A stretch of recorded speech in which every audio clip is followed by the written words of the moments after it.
What's up, YouTube? It's your boy Tren here with another Dragonflight Demon Hunter guide. I know you guys be waiting for a very long time. Look at the chat. We're recording this live right now on twitch.tv/Trenacetate.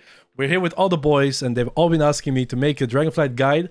And after hours and hours of doing war games, testing things out, I finally came up with the build that you guys need to get into solo shuffle, to get into arenas with your friends. I got you guys, like every single expansion, I got you guys. So here's a new guide for Dragonflight for Demon Hunter. Let's get right into it. Alright guys, so many of you guys have been asking, and they are wondering, since the recent Demon Hunter nerfs to Father to the Flame, if the class is good. How do I feel about the nerfs?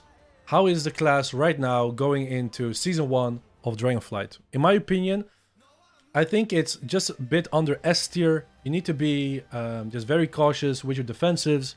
You know, Demon Hunter is a lot more squishy than it used to be. But I still think that the class is going to be performing very well in solo shuffle, especially because the class is kind of... It's not that hard to play, right? I still feel like Demon Hunter is not that hard to play, but it's kind of hard to master. However, in the top level in the world, like on the AWC, on like around the rank 1 players, I don't think Demon Hunter is as good as it used to be.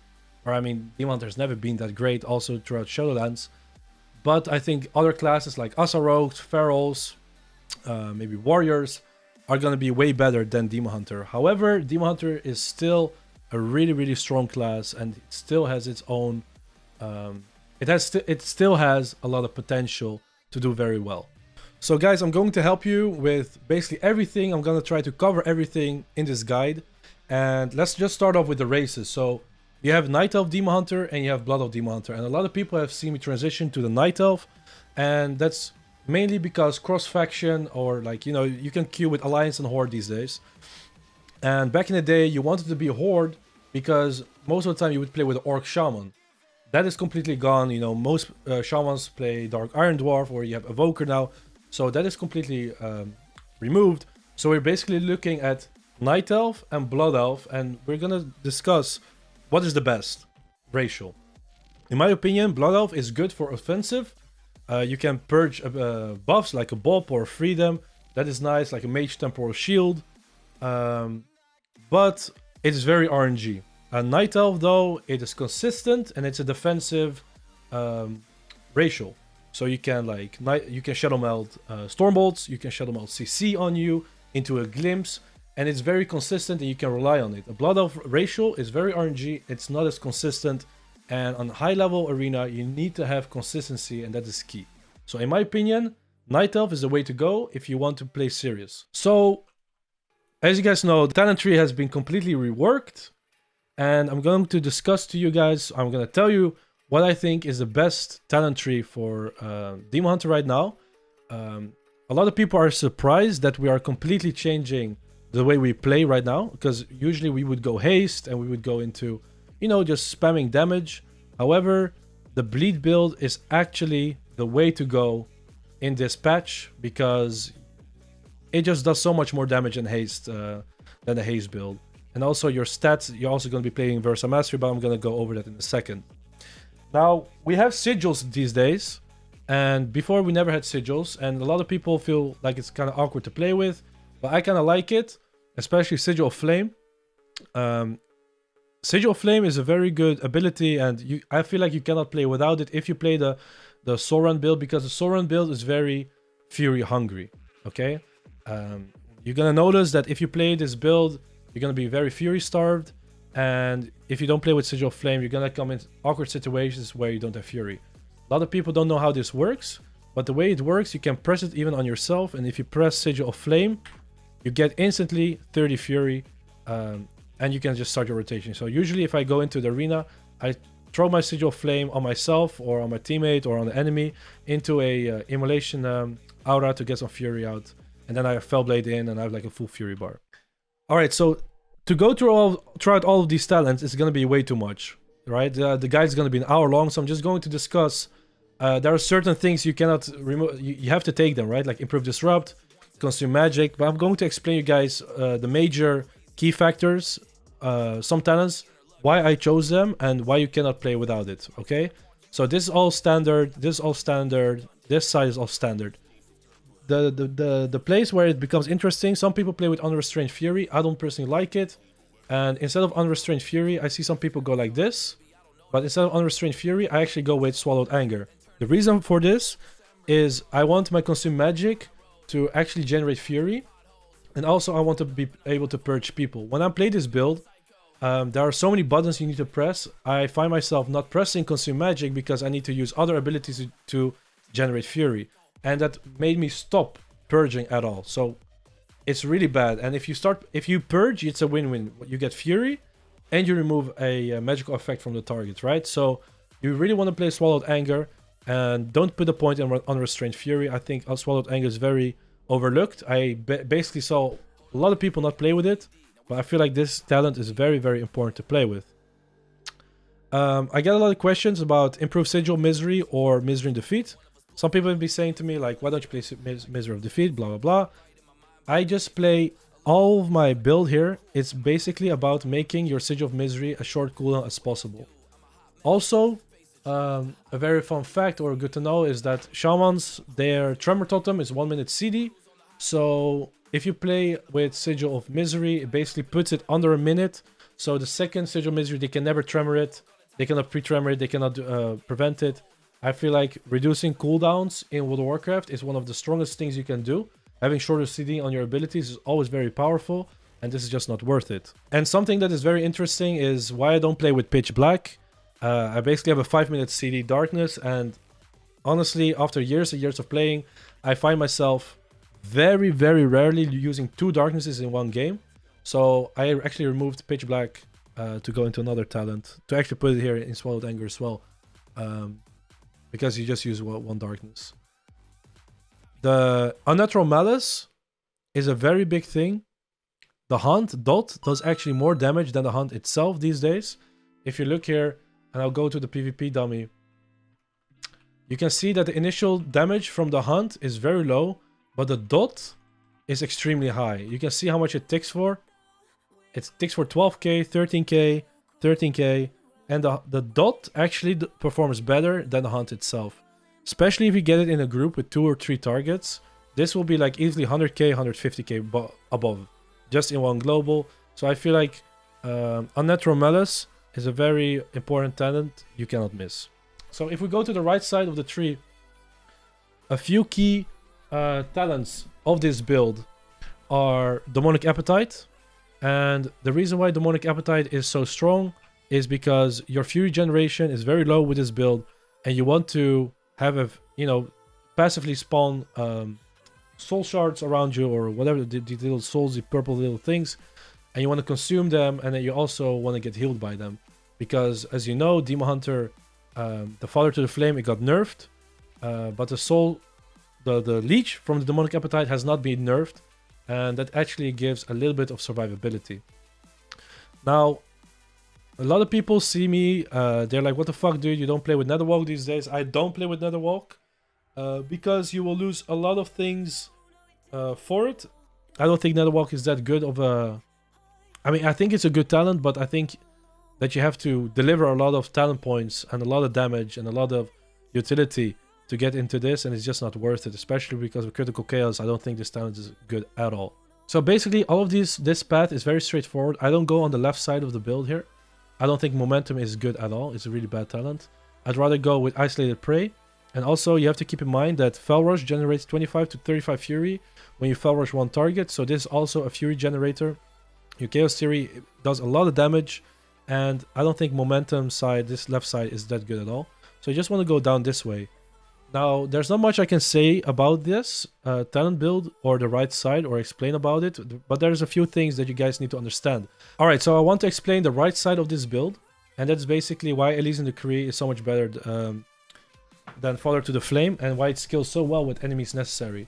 So what Enemies Necessary basically does, it transforms your schools that are not Chaos damage into Chaos damage. So your Fellblade, your Elysian Decree, your Immolation Aura, they will become Chaos damage, and then it will scale of your Mastery, because your Mastery increases your Chaos damage. Now, Father to the Flame got nerfed to the ground. It basically does no healing, The initial healing from the demon got nerfed, and the soul got nerfed from the healing from the soul got nerfed. So you want to go with Elysian Decree, and you want to go with full mastery, and then this just hits like a truck. I easily crit for like 120k, and I do like disgusting combos with Essence Break, or like a Hunt, Essence Break, Elysian Decree combo, and you can just completely destroy someone with that. So enemies necessary scales very well with this.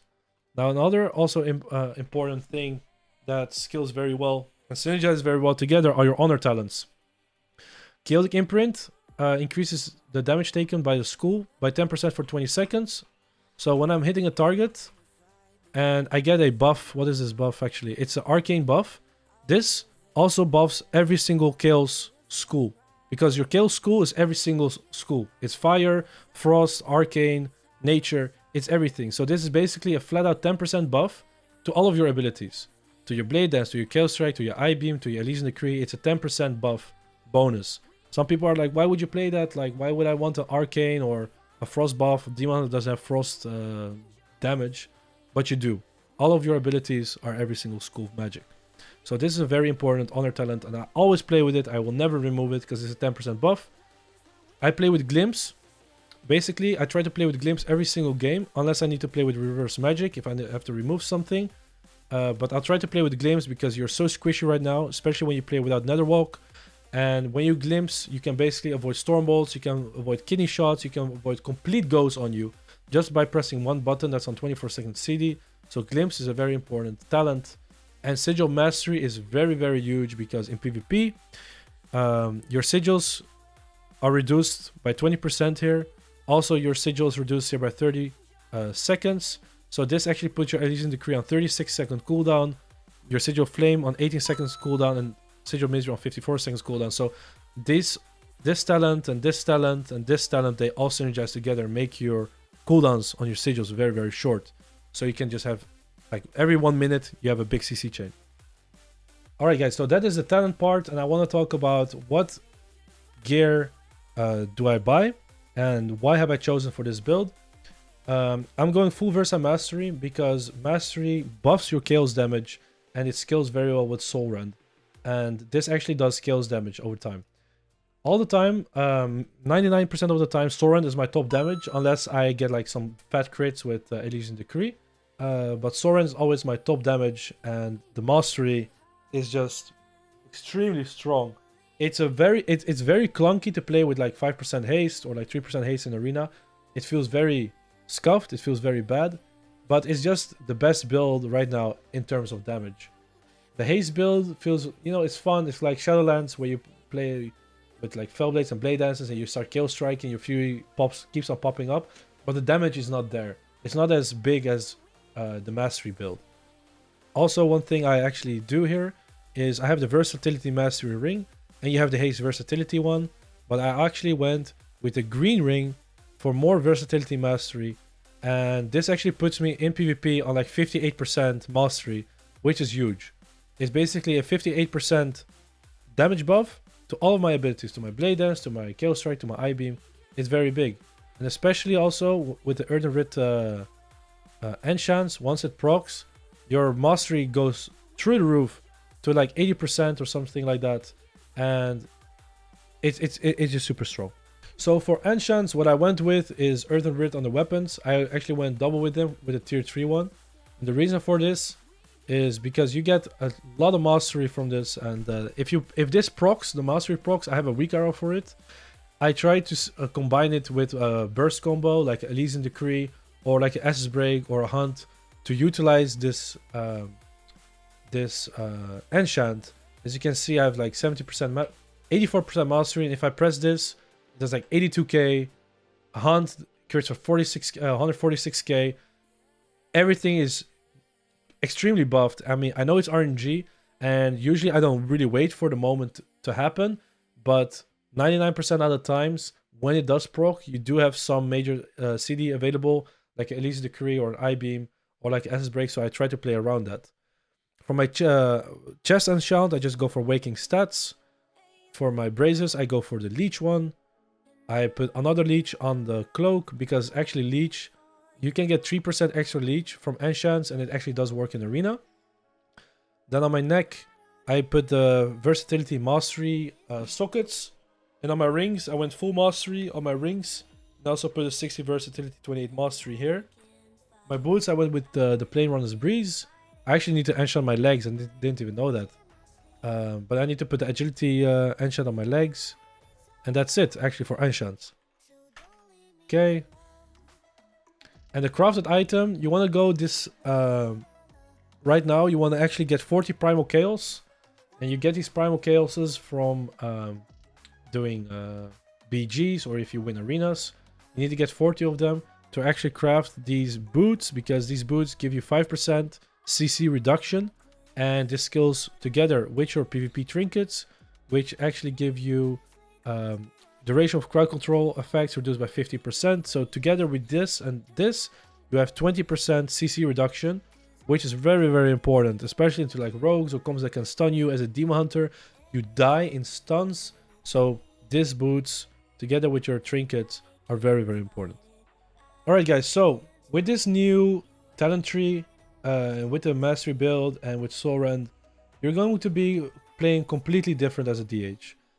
What I find myself doing is I find myself very often on range kiting, which is also good for us because you're not taking that much damage. You don't have to necessarily stay in all the time and do damage. Right now, your main damage is your bleed. That's where most of your damage comes from, and you want to utilize that as much as possible. So before the arena starts, I usually just run in, and I will get some fury here with my sigil flame into a immolation aura, and I'll just start throwing my glaives out. They'll get on the target. That's how I usually start. Now, you want to also make sure that you never get kicked on I-beams, because we have a long Blind Fury cast right now. There's no other way. If I wanted to, I'm not a fan of Blind Fury, but you are forced to play it to go down this path. Otherwise, you need to go down to the left path, and this path is way worse than going down this path. So you want to play with Blind Fury, but you want to make sure you never get kicked on your I-beams. I know it's going to be hard sometimes, and of course there's always 3 players on the enemy team, but try your best to not get kicked on it. So once I start, I will always like stun the target, and I'll like make some distance, and I'll try to I-beam for a full cast. That's very important to do. And after that, you just go in, you will Glaive Tempest, you can Essence Break right away, because you want to Essence Break always together when you're in Metamorphosis form, because your Annihilation does more damage than Kill Strike, and your Death Sweep does more damage than your Blade Dance. And this Essence Break, it buffs your Kill Strike and your Death Sweep by 80%. So always try to use your Essence Break when you're in Metamorphosis form, because you're going to lose a lot of damage otherwise. Other than that, you know, you try to use your Elysian Decree, preferably on 2 people, 2 to 3 people. You can always do it on 1 target as well. But if you can wait and you see the other guys like walking from this side to this side, you can always just wait and get your Elysian Decree in, so you can actually hit 2 people. And this spec is all about cleaving people as much as possible. You don't want to sit single target. You want to try to kite the people on top of the enemy team. So if you're getting tunneled by a warrior and he plays with a mage or a SP, run the warrior always on top of the SP, so you keep on throw glaving both of them rather than just one guy. You always want to get 2 bleeds out, and it's the same with your Immolation Aura, with your Glaive Tempest. You just want to do AoE damage as much as possible. Now, for the burst that I really like to do is I really like to combine. We have different kind of bursts, and they're pretty low CD. But what I really like to do is I like to combine Hunt and Essence Break together. The Hunt initial hit damage got nerfed, and it's not that high. But since you play with Essence Break and since you play with the Hunt, I mean, it still does some damage because the Hunt is also buffed by your enemies necessary. And since you play Mastery, it skills off your Mastery as well. You kind of want to combine the Hunt and Essence Break together like this. So when you go in, you will Hunt into an Essence Break right away. And this way you do a big chunk of damage, and people are actually going to be forced to use CDs. If you use Hunt by itself, it's not going to do that much damage. It will just spread a dot. You will create some pressure, but it's not going to be as scary as it is when you combine it with an Essence Break. The way I use my Decree to burst with is you just try to... It's kind of hard to really burst with Elysian Decree. But if you come in scenarios where, you know, it's the same thing as your Hunt. If you come in scenarios where you don't have the Hunt, or if you don't have, if you don't have the Hunt ready, you can always just Elysian Decree into an Essence Break, or you can basically just throw your Elysian Decree into an I-beam, or you will AoE stun into Elysian Decree I-beam. But you don't necessarily want to use it by itself. Like you always want to try to combine two things together. You know, you can hunt Elysian Decree, you can hunt Essence Break. You kind of want to use them together because you want to do a big chunk of damage in like 1 second, and that's how you kind of kill these people. All right, so a lot of people, they've been asking also, how do you use your Glaive Tempest? You want to use Glaive Tempest on people when you stun them, or if they're just like standing still, and you don't really want to use it on moving targets, because when you drop it like this, it's just a small AoE in this circle and people can easily move around it. So what I personally like to do is I like to AoE stun people if they're stacked, and I will just use my Glaive Tempest right here, or you just single target stun the guy and you Glaive Tempest. And Glaive Tempest does more damage than your Blade Dance. It also costs less Fury. It's 30 Fury. Your Blade Dance costs 35 Fury. And you just kind of want to use it on CD. It can feel awkward at first, but you just have to get used to it. And, you know, like, remember to just stun the target. And sometimes if I know that the healer, for example, is running this way, I can like just double jump and put it kind of in front of him. So I know you will have to run through the hitbox. You don't want to use it behind people and they just get hit by 2 blades or like two ticks and they run out.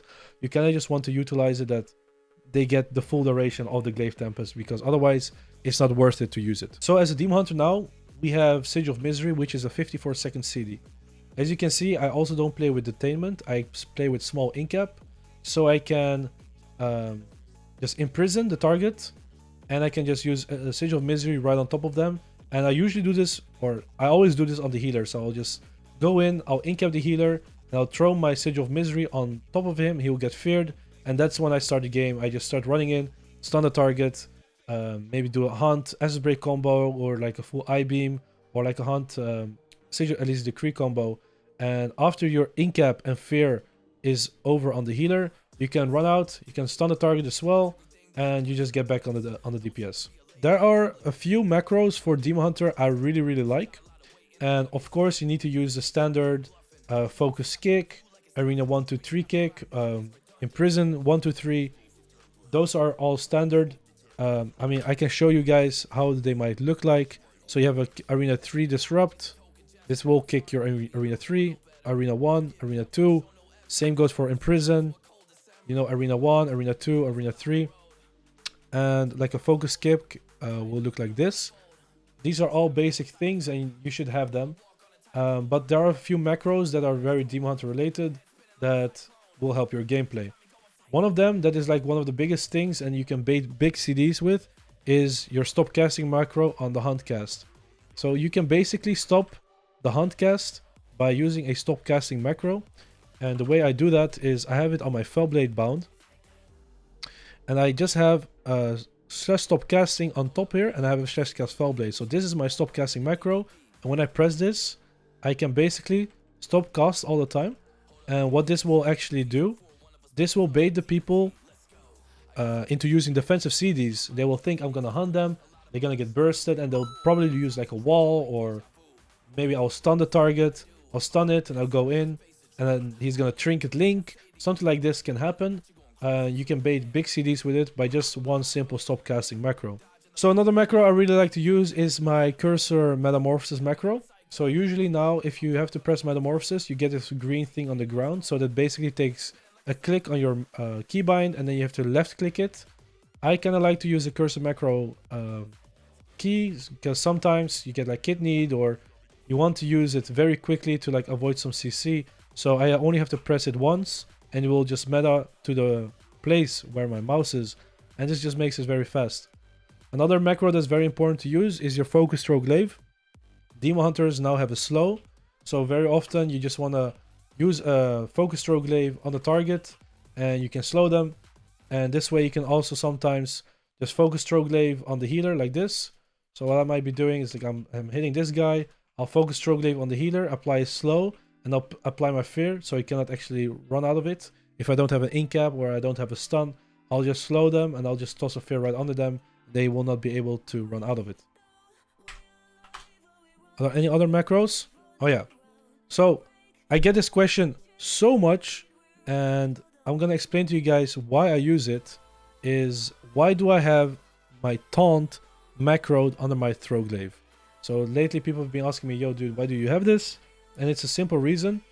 There's a bug at the moment, you guys have probably experienced it sometime, where if you would Throglaive on a rogue, it would not put you in combat. However, if you actually taunt him, you will be put in combat and they cannot stealth. So this way I was just getting annoyed from rogues, like I was Throglaive them and they were just going into stealth right after. And same with druids. And this way, you know, if you just taunt them and you Throglaive at the same time, it will instantly get them in combat and they will not go into stealth. Alright, so what are the good comps to play into Dragonflight? And obviously you want to play the best comps that are possible because those comps are going to be the easiest for you. And you mainly always want to play with an Evoker healer. Right now, Evoker healer is the best healer you can play with in 2v2 and 3v3. And since you're pretty squishy right now, you kind of want to play with an easy class that can keep you alive and can keep you offensive all the time. And the reason why Evoker is so good with Demon Hunter, they're very mobile, they have HOTS, they can chase around. It's not like a Resto Shaman that stands still or like a priest that needs to stand still and cast on you meanwhile you're flying around. So play with the Evoker. They're by far the best healer as well. And I've noticed that in 3v3, you really want to play like with a Boomy, with an SP, with a Warlock. You can play with a Windwalker, that's also good, with a Warrior.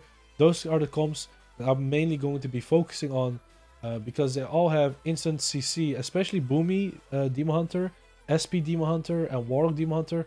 I feel like those are very, very strong comps because you have instant CC and you can rotate very easily and all your cooldowns kind of line up together. So definitely play those comps if you want to have some fun in Arena. Alright guys, I try to keep the guys as short and strong as possible. I don't try to talk about a lot of bullshit.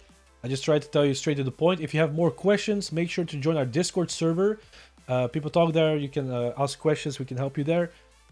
Also make sure to come on live on stream. You know, if you want to ask me a personal question, you have some more questions that you're wondering with, you can always come to twitch.tv/Trenacetate. And I wish you guys a lot of fun in Season 1 of Dragonflight. And I'm sure gonna have a lot of fun myself too. Thank you guys so much for watching. Make sure to subscribe. And I'll see you guys next time. Bye.